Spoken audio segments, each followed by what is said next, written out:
제가 지난번에 이스라엘을 방문했을 때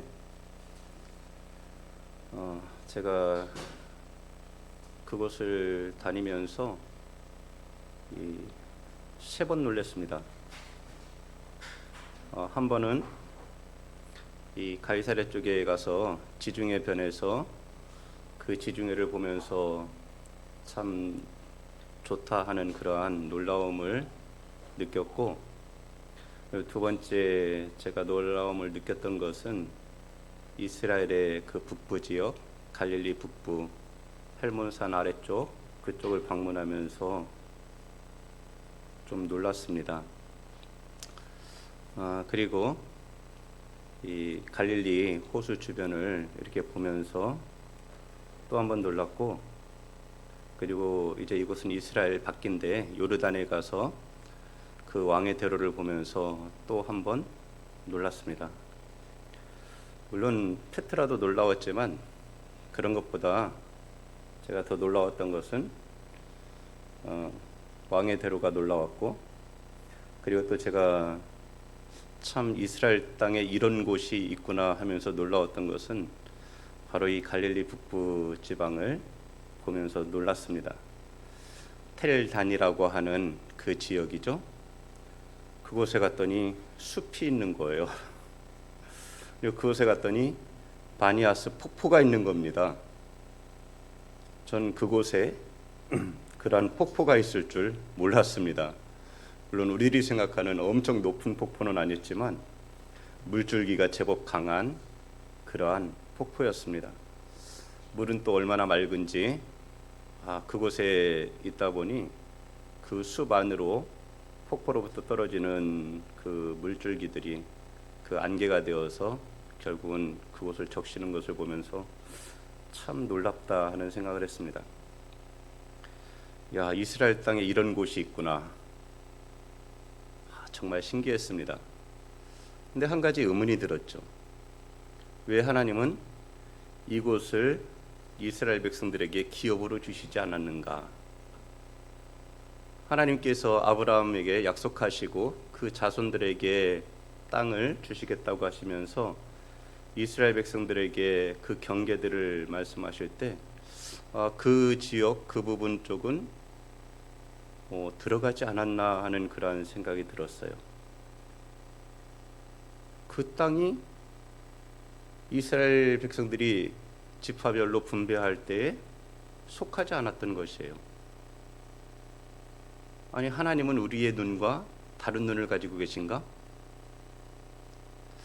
물론 우리나라 땅에 비하면 이스라엘 땅은 별로죠. 척박합니다. 그러나 하나님께서는 분명하게 그 가나안 땅 이스라엘 백성들에게 약속의 기업으로 주신 그 땅에 대해서 하나님은 특별하게 생각하셨음이 틀림이 없습니다. 어떻게 보면 우리들이 하나님에게 가장 큰 복을 받는다고 하는 것은 우리가 언제나 하나님을 바라보게 되는, 그리고 하나님을 생각하며 묵상하게 되는 삶, 그리고 하나님께 늘 간구하게 되는 그 삶이 가장 복 있는 자의 삶이 아닌가 하는 생각을 합니다. 성경이 언제나 말할 때 복은 하나님이심을 말해주고 있습니다. 모든 복은 하나님께로부터 오는 것이죠. 하나님이 함께 하시면 그 삶이 형통한 삶이라고 성경은 말하고, 하나님이 함께 하시면 그것이 바로 복 있는 삶이라고 말을 하고 있는 것을 보게 됩니다. 그럼 하나님은 왜 굳이 그 약속의 땅으로 어떻게 보면은 참 별로인 그 땅을 그렇게 하나님은 이스라엘 백성들에게 주시길 원하셨을까? 제가 그곳에 가기 전에도 질문을 가지고 간 거잖아요. 왜 하나님은 굳이 이 땅을 약속의 기업으로 주셨는가? 그래서 지난번에 이제 제가 다녀와서 한 선교사님의 이야기를 들어서 그것을 전달한 적이 있습니다. 북쪽에 헬몬산에서 스키를 탈 때 남쪽에 저 홍해가에서는 해수욕을 하고 동쪽의 높은 산지 가운데 그 척박한 광야에 있을 때 지중해가는 평지를 이루고, 그리고는 그곳에는 하나님께서 우기와 건기를 두시고 이른 비와 늦은 비를 통해서 때를 따라 하나님께서 필요한 것을 공급하시는데, 언제나 하나님의 돌보심이 없으면은 살아가기에 쉽지 않은 땅.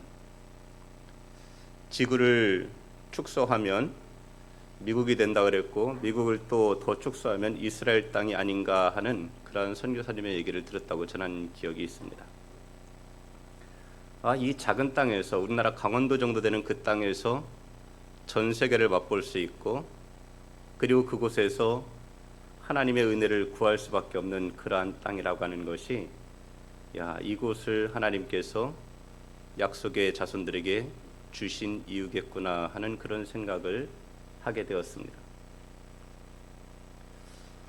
근데 그 땅 가운데에서도 보면은 이스라엘의 그 지파들에게 땅을 분배를 했지만, 어디는 좀 더 좋은 땅일 수 있고 어디는 좀 더 안 좋은 땅일 수 있어요. 그러면 하나님께서 이스라엘에게 땅을 분배해 주실 때 왜 하나님은 공평하게 다 똑같이 공평함을 느낄 수 있게끔 그렇게 분배하지 아니하고, 왜 제비를 뽑아서 각각의 지파가 땅을 차지하게 하셨는가? 왜 그러실까요? 어느 땅이나 상관이 없다는 것이죠. 하나님을 바라고 하나님을 의지하며 하나님이 공급하시는 힘으로 살아가고자 할 때에는 그 땅이 문제가 되지 않는다는 것입니다.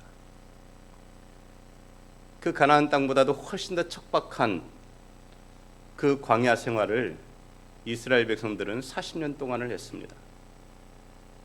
40년 동안 그러한 광야 생활을 했음에도 불구하고 하나님께서는 그들에게 때를 따라 먹을 것을 주시고, 그 옷이 낡아지지 아니하고 그 신발이 헤어지지 아니하므로 그들의 발이 그 광야 생활 중에도 부르트지 않게 하셨다는 것이죠. 그리고 그 척박한 그곳에서 이스라엘 백성들이 40년을 지내는 중에도 그들의 인구수에 변함이 없었다는 것입니다. 우리의 삶에 있어서의 진짜 중요한 것은 환경이 아니구나. 하나님이 함께 하시는 그것이 정말로 인생에 있어서 가장 중요한 것이구나 하는 것을 우리가 하나님의 말씀을 통해서 깨닫게 되는 것입니다. 이스라엘에 단 지파가 있습니다. 우리가 지난번에 삼손의 이야기, 삼손의 스토리를 우리가 볼 때에도 삼손은 단 지파 사람이었어요. 단 지파에 받은 기업은 유다 땅의 위쪽입니다.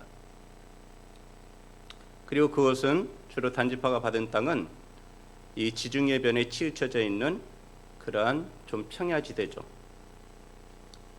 물론 땅이 크지는 않았습니다. 그러나 그들이 거주하기에는 부족하지 않은 땅이었죠. 그런데 오늘 우리가 읽은 말씀에 보면 1절에 이렇게 말을 하고 있는 것을 보게 됩니다. 단 지파는 그때에 거주할 기업의 땅을 구하는 중이었으니 이는 그들이 이스라엘 지파 중에서 그때까지 기업을 분배받지 못하였음이라. 이것이 객관적인 사실을 나타내고 있는 것일까요? 아니면은 당시 단 지파의 생각일까요? 분명히 우리가 여호수아서 13장부터 19장까지에 걸쳐서 이스라엘 자손들에게 각 지파에게 제비 뽑아 땅을 분배하는 장면이 나옵니다. 그리고 그들은 땅을 분배를 받았어요. 그들에게 이 기업을 분배받지 못했다고 하는 것은 이것은 사실이 아닙니다. 그들은 땅을 기업을 분배받았습니다. 그러나 그들이 거주하고자 했던 그 분배받은 땅이 좋은 땅이었죠. 가까이에 블레셋 자손들이 그 땅을 차지하고 있었던 것뿐입니다. 결국 이 단 지파가 그 땅을 블레셋으로부터 정복을 하지 못하도록 그들의 견제를 받았다는 것을 알 수가 있죠.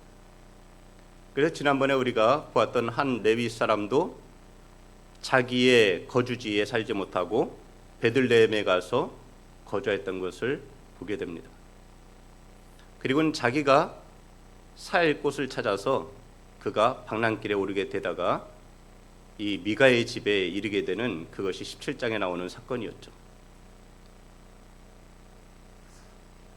그런데 오늘 우리가 읽은 말씀에 보면 단 지파의 사람들이 자신들이 거주할 기업이 없다 생각을 하고 그 땅을 정복하지 못하겠으니까 어떻게 하냐면 새로운 땅을 찾아서 떠나는 것입니다. 새로운 땅을 찾아서 떠나요. 하나님이 약속으로 주신 그 기업을 차지하지 못하고 오히려 새로운 곳을 찾아 떠나는 것입니다. 그러다가 에브라임 산지에 가서 한 미가의 집에 이르게 되고 그곳에서 거주하고 있는 한 레위인을 만나게 되었죠. 그리고 그에게 물었습니다. 우리가 가는 길이 과연 평탄할 것인가? 했더니 이 레위인이 그들에게 대답을 했죠. 너희가 가는 길은 여호와 앞에 있느니라. 평안히 가라. 그리고 이 사람들이 계속하여 길을 떠났습니다. 당시에 이스라엘 가나안 땅 그곳에 이 단지파가 받은 소라와 에스타올 거기서부터 북쪽으로 계속 올라가다 보면 그곳이 하나님이 약속으로 주신 가나안 땅이죠.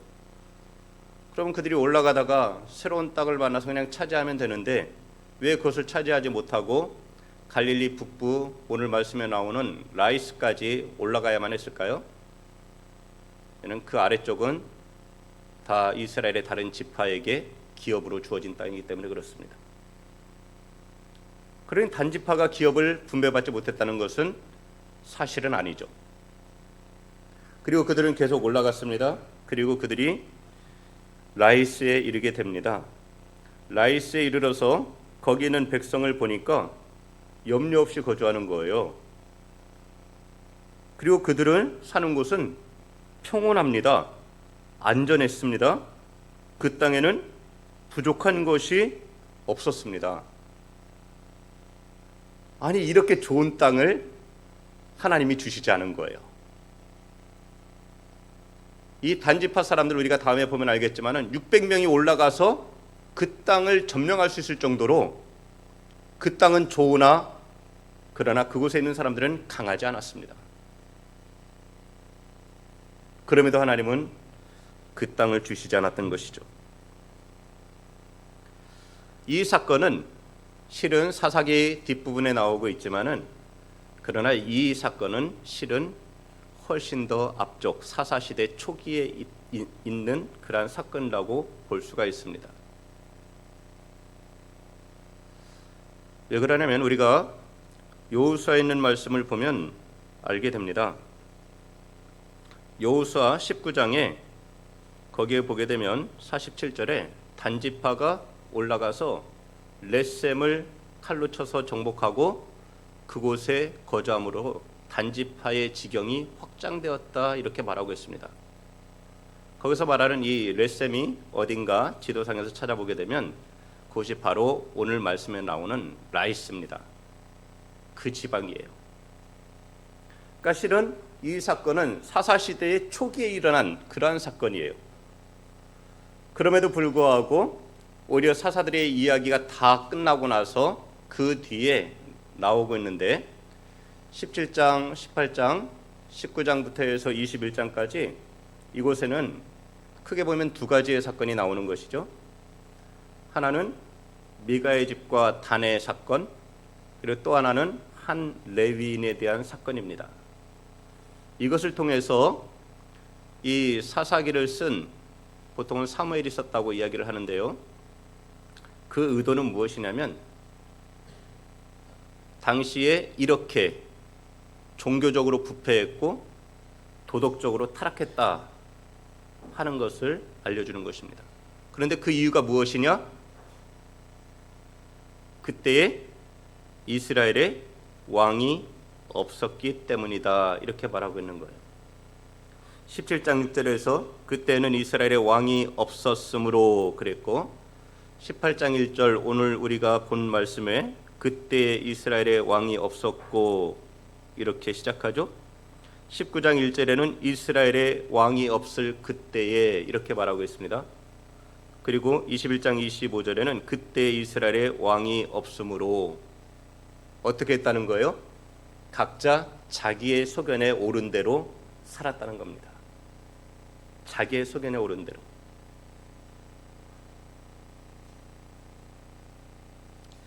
자, 우리는 하나님을 전지전능하신 하나님으로 믿고 있습니다. 그렇죠? 아멘이죠? 근데 우리 하나님은 전지전능하신 하나님이에요. 그 강한 애굽의 군대를 홍해에 수장시켜 버리신 하나님이십니다. 재앙으로 애굽을 멸망시키신 하나님이에요. 이스라엘은 애굽에서 전쟁을 한 번도 하지 않았습니다. 칼 한 번 휘두를 필요가 없었어요. 그들이 단지 칼을 휘두른 것은 유월절 양을 잡을 때뿐이었습니다.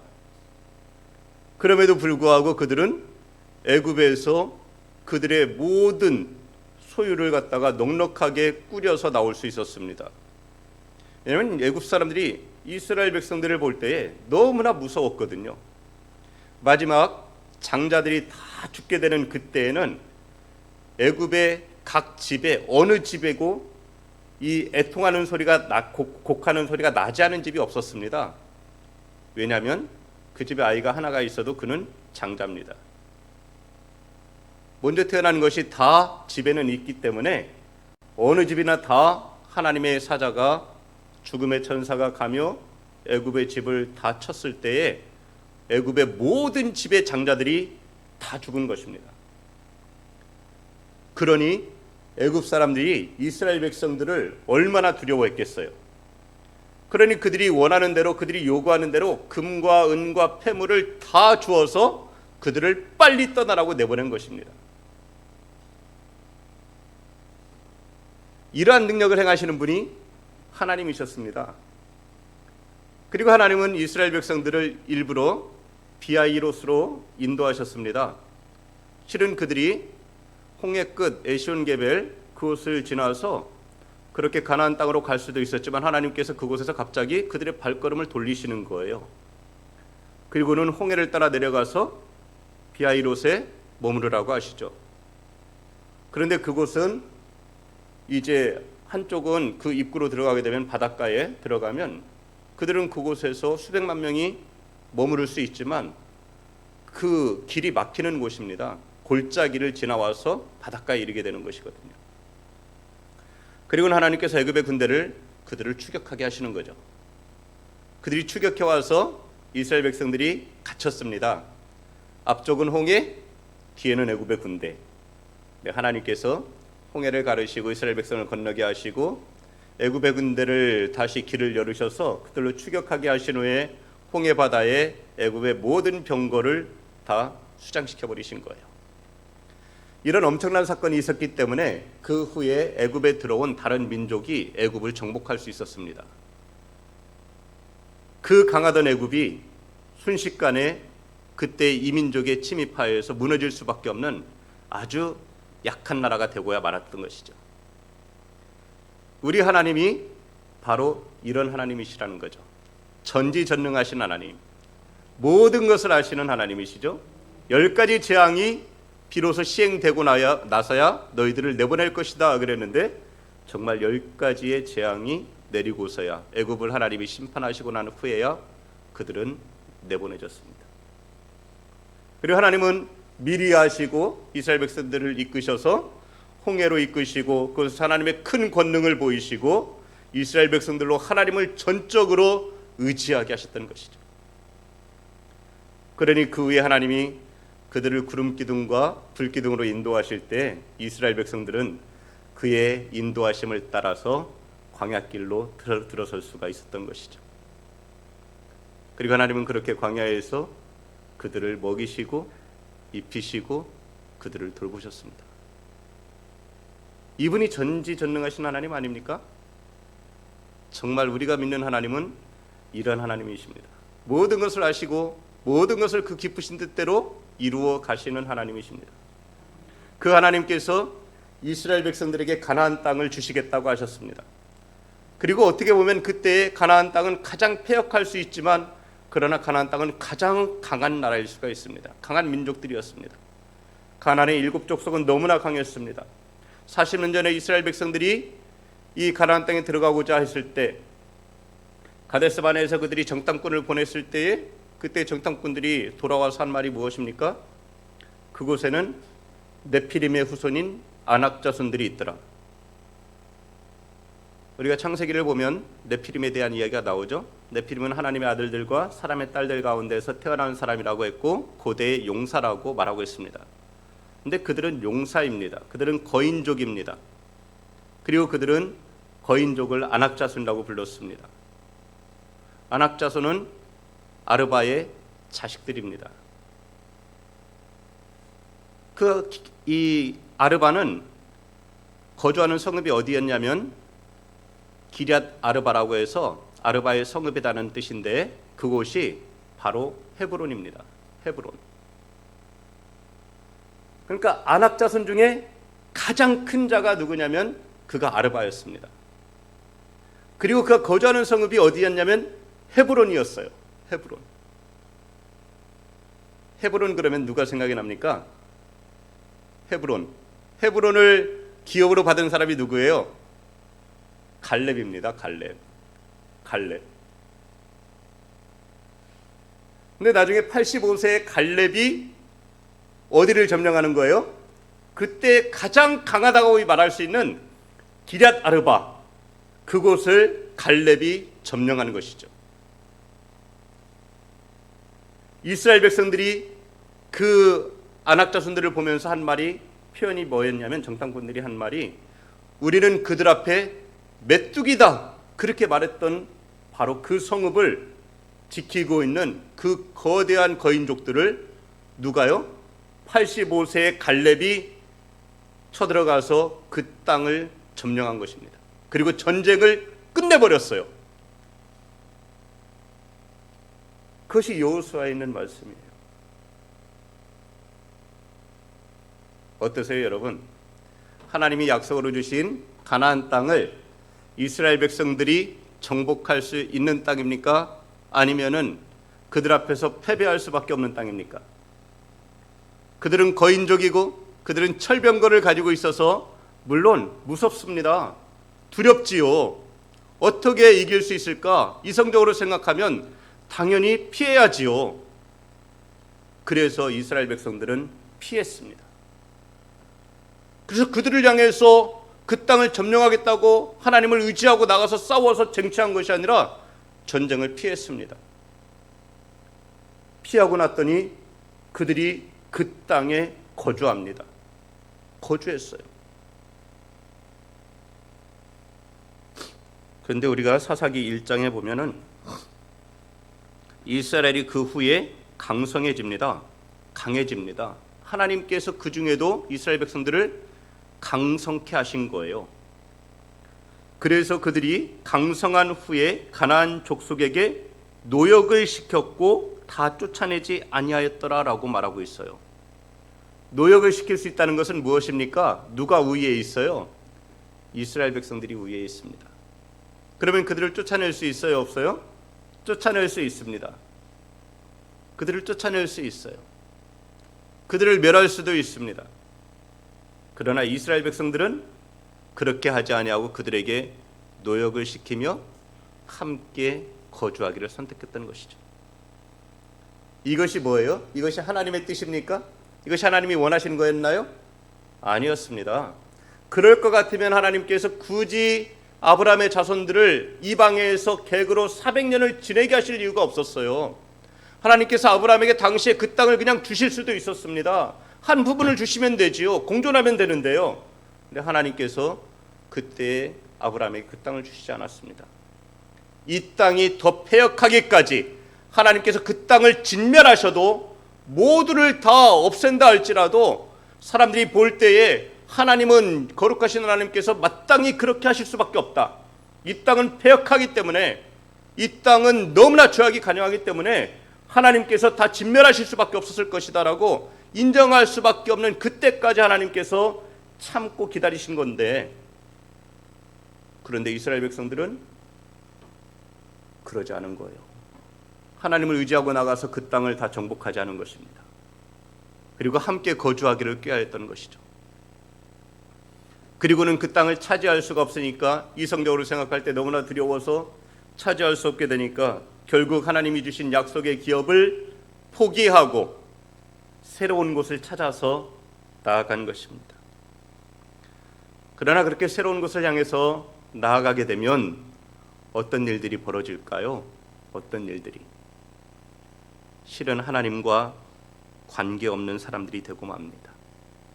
약속의 지경 밖에 거하게 되면 하나님의 깊은 은혜를 누리지 못하게 됩니다. 그 좋은 땅에 거하게 된 이 단 사람들이 과연 어떻게 했을까요? 하나님을 잘 섬겼을까요? 우리가 읽었던 말씀에 보면은 어떻게 되어 있습니까? 7절에 염려 없이 거주하며, 그 땅의 백성들은 염려 없이 거주했다 했습니다. 그들은 하나님을 믿는 사람들이 아닙니다. 하나님을 믿지 않아도 염려가 없습니다. 그리고 그들은 시돈 사람들이 사는 것처럼 평온하며 안전했다고 했습니다. 그러니 평온하고 안전하니 하나님을 찾을 일이 없는 거죠. 그 땅에는 부족한 것이 없다고 했습니다. 그러니 하나님을 찾을 이유가 없는 거예요. 자기들 소견에 오른 대로 그냥 자기들 마음대로 자기들 뜻대로 살면 그만인 것이 바로 이 라이스 땅입니다. 어떻게 보면 하나님은 그렇기 때문에 이 땅을 그들에게 기업으로 주시지 않았을 겁니다. 오히려 그들로 하여금 끝까지 하나님을 바라볼 수밖에 없는 그 땅을 하나님께서 기업으로 주신 것이죠. 왜냐하면 땅이 주는 것보다 하나님께서 주시는 것이 더 귀하고 더 복되기에 하나님은 그들이 하나님을 바라보게끔 하셨던 것입니다. 그런데 단자손은 그렇게 하지 않았습니다. 그럼 우리가 한번 갈렙을 생각해 볼까요? 갈렙은 가데스 바네아에서 12 정탐꾼 중에 한 명이었습니다. 갈렙은 유다 자손이었죠. 그리고 그때의 그는 40세였습니다.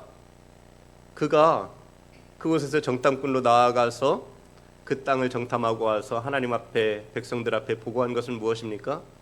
그 땅은 정말 젖과 꿀이 흐르는 땅이다.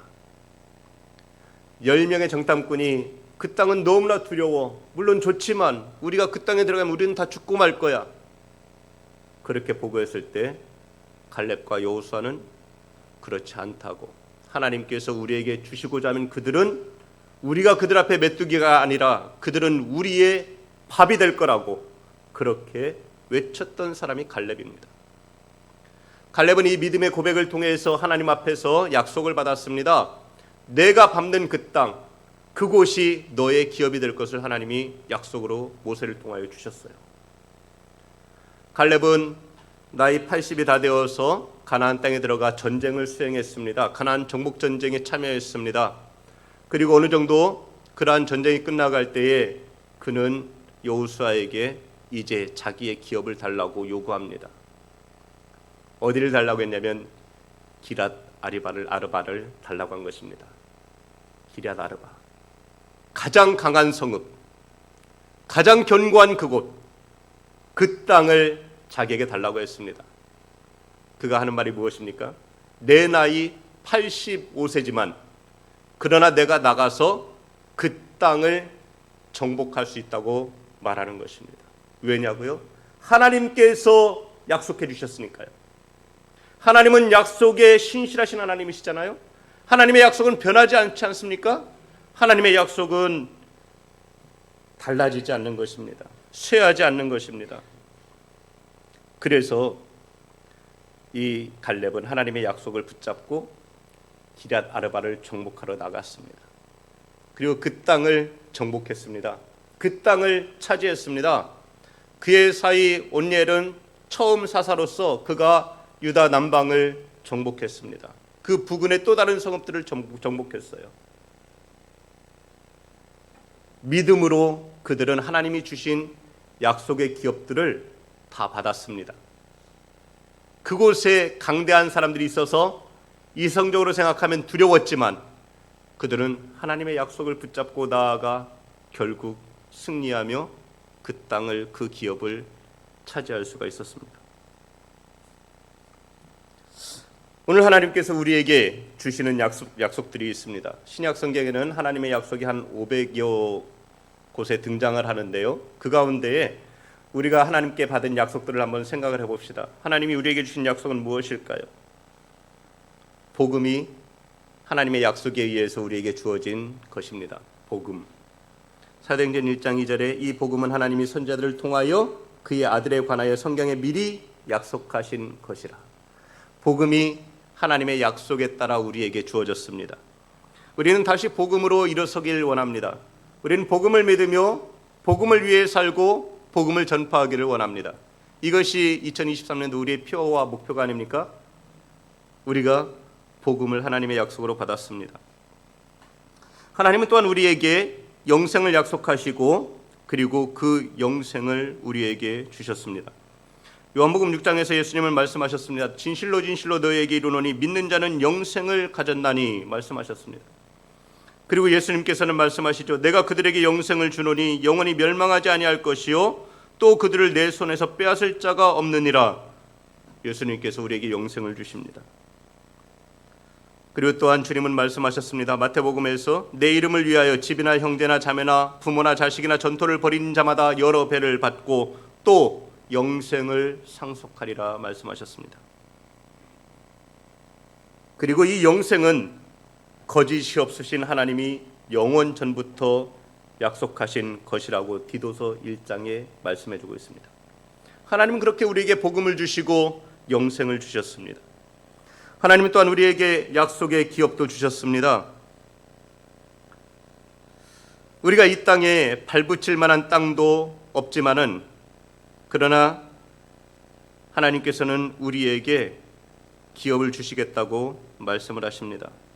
하나님이 세상에서 가난한 자를 택하사 믿음에 부유하게 하시고 또 자기를 사랑하는 자들에게 약속하신 나라를 상속으로 받게 하지 아니하셨느냐라고 야고보서 2장은 말합니다. 또한 히브리서 4장에서도 우리가 그의 안식에 들어갈 약속이 있다고 말하고 있습니다. 베드로는 우리는 그의 약속대로 의가 있는 곳인 새하늘과 새 땅을 바라본다고 말했습니다. 우리에게 하나님께서 약속하신 것이 있습니다. 그 나라를, 그 왕국을, 그 천국을 우리에게 약속하셨습니다. 예수님께서는 하늘로 가시면서 말씀하셨죠. 때가 되면 다시 우리를 데리러 오셔서 우리를 주님 계시는 그곳에 우리도 거하게 하시겠다고 주님께서 말씀하셨습니다. 하나님은 그렇게 우리에게 약속의 기업 천국을 우리에게 약속하셨습니다. 또한 우리들은 하나님의 약속을 따라 그리스도 안에서 함께 상속자가 되었습니다. 너희가 다 믿음으로 말미암아 그리스도 예수 안에서 하나님의 아들이 되었으니 또한 갈라디아서는 너희가 그리스도의 것이면 곧 아브라함의 자손이요 약속대로 유업을 이을 자니라 라고 말씀하시면서 우리가 그리스도 안에서 함께 상속자가 되었음을 말씀해주고 있습니다. 또한 성경은 우리에게 생명의 면류관도 약속되어져 있음을 말씀하고 있습니다. 야고보서 1장에 말합니다. 시험을 참는 자는 복이 있나니 이는 시련을 견디어낸 자가 주께서 자기를 사랑하는 자들에게 약속하신 생명의 면류관을 얻을 것이기 때문이라 말하고 있습니다. 하나님은 우리에게 생명의 면류관을 약속해 주셨습니다. 그리고 마지막으로 볼 것은 주님께서 다시 오시겠다고 말씀하셨습니다. 주님의 다시 오겠다는 그 약속은 어떤 이들이 생각하는 것처럼 더디다고 여겨지지만 그러나 더딘 것이 아니라고 말합니다. 하나님께서는 우리가 더디게 느끼는 이 때가 바로 하나님께서는 무엇을 위한 때냐면 너 우리를 대하여 오래 참으심으로 아무도 멸망하지 아니하고 다 회개하기에 이르기를 원하시기 때문에 하나님이 오늘 인내로서 오래 참고 계시다고 하는 것을 말씀해 주고 있습니다. 그러니 우리가 오늘 할 것은 무엇일까요? 하나님의 이러한 엄청난 약속들을 받은 우리들이 복음을 받았고 영생을 약속받았고 하나님의 나라를 기업으로 약속받았고 그리스도 안에서 함께 상속자가 되는 약속을 받고 생명의 멸류관의 약속과 주님 다시 오실 재림의 약속을 받은 우리들이 오늘 해야 할 것은 무엇입니까? 그것은 하나님이 원하시는 것처럼 모든 사람이 다 멸망하지 아니하고 회개하기에 이르도록 우리가 복음을 전해야만 됩니다. 이것을 위해서 우리가 나갈 때 물론 힘들 수 있습니다. 어려울 수 있습니다. 두려울 수 있습니다.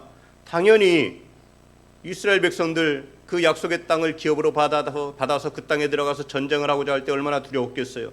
처음 마주하는 이 요단강, 그때 곡식을 거둘 때라서 보리 수확할 때라 요단 강가에 물이 차오르는 그때에 어떻게 건너갈까요? 그런데 하나님은 그곳을 마른 땅으로 건너가게 하시지 않았습니까?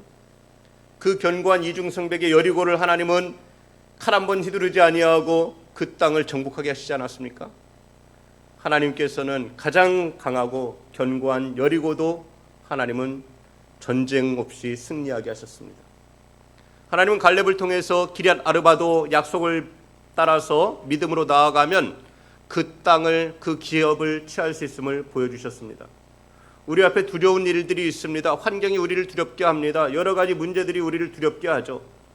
그러나 그 두려움 앞에서 뒤로 물러가게 되면 결국 하나님의 약속의 기업을 벗어나 텔단에 거하게 되는, 라이스로 올라가게 되는 단지파와 같은 우리들이 될 수 있습니다.